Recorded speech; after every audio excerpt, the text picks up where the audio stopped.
Hello, this is One Black British Woman's Voice, and today I want to look at the subject of victim blaming. In light of the Azealia Banks, Russell Crowe, Reza debacle, which is currently ensuing within our social media, I just want to touch on the fact that there's an alarming number of people, black people, namely black women, who are actually siding with Russell Crowe and Reza in that there was a justification for assaulting Azealia Banks. Now, I was perplexed by this initially, though I shouldn't be, but I was perplexed by it, and I decided to kind of do some dabbling and some research on a subject, and I came across a really brilliant article called "Why Would You Blame the Victim?" and I'll provide the link down below. Hopefully I'll remember to provide the link down below, but I'm just going to look at this study and see how it intertwines with why a sane or a seemingly sane black person would ordain to say on social media that it was okay that this white man not only physically assaulted this woman by spitting on her but called her a nigger as well, the N-word. Maybe I should just keep using the N-word. So this study said that they took just under 1,000 people and they performed a number of tests. We'll ask them a number of questions, and what they found is that people came in two camps. They came into the conservative camp, and to describe this conservative camp, these people would be described as being, actually let me just look at my notes,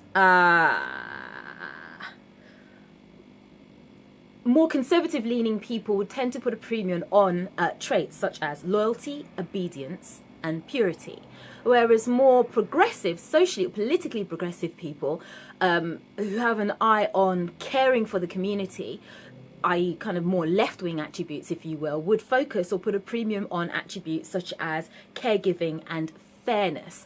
What they found is that the people that tended to side with the aggressor, so if you were raped, the people that would actually side with the rapist rather the person who was raped are people that put a premium on core traits such as obedience, purity and loyalty. People who put a premium on caregiving and righteousness and fearlessness, etc., tend to be the ones that would associate with the victim, i.e. the person that was raped. Now, looking at those three adjectives, which is loyalty, obedience and purity, I'm going to remove two of them, and I'm going to focus on the one called purity, because this actually does tie in with the fact that there would be seemingly sane black people who would, again, as I said, ordain to side with Russell Crowe over Azealia Banks. Purity, the idea of purity amongst these people, basically, from what I could understand from this research paper, is that the victim in question has to be above and beyond reproach.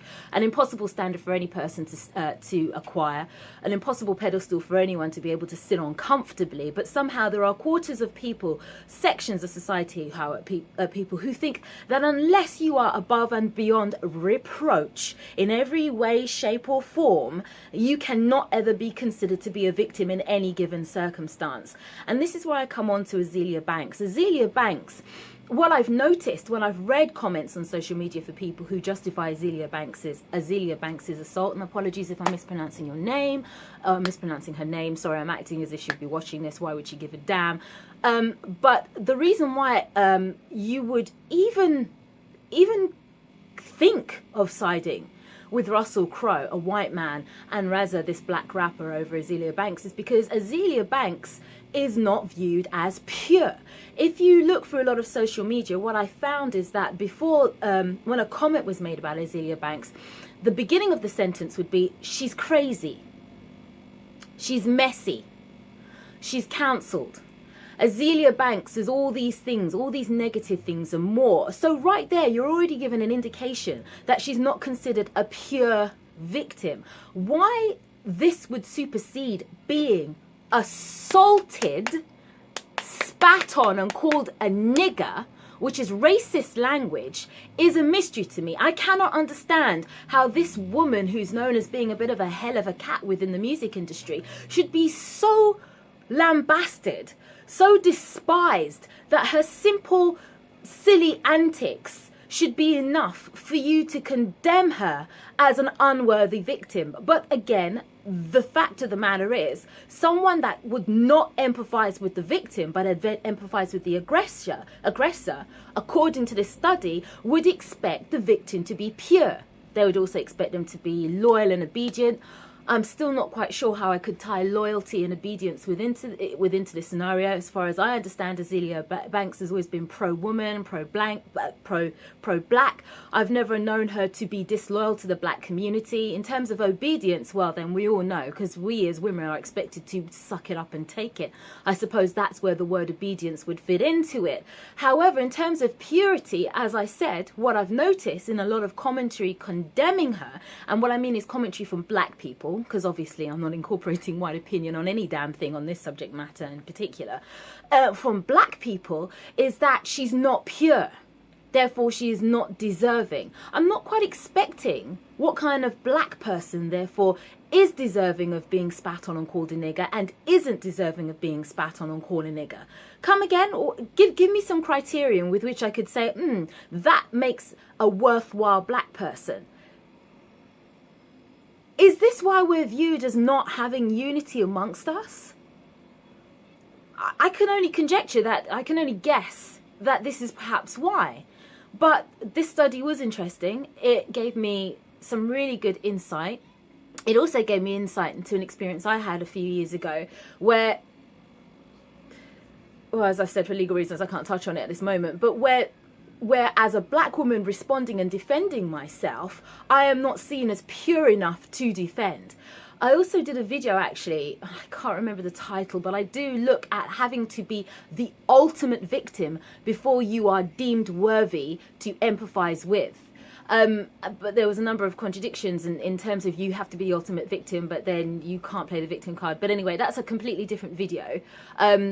And I've uploaded it, and if you find it and if you're interested in watching it, please do. But yeah, that was the research. That's what I found when I undertook to try and understand the psychology behind why a seemingly rational black person would side with a white man for spitting on a female and calling her nigger. And I find it shocking. I find it absolutely disgusting. There is no excuse for what this person says. Yes, I understand moments of madness. Yes, I could actually come up with some scenarios that would make Russell Crowe even vaguely more forgivable, even though he is a thug, because he does have a history of thuggish behaviour.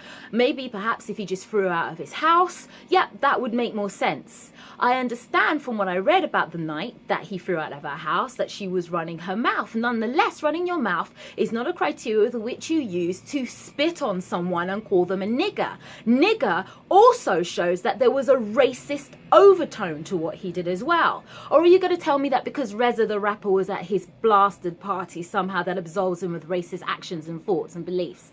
What?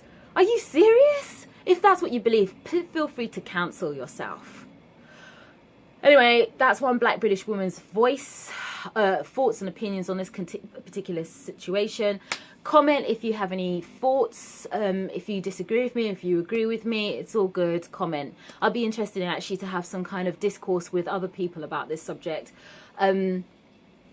Yeah, should prove interesting. Anyway, this is one black British woman's voice, and I'm out.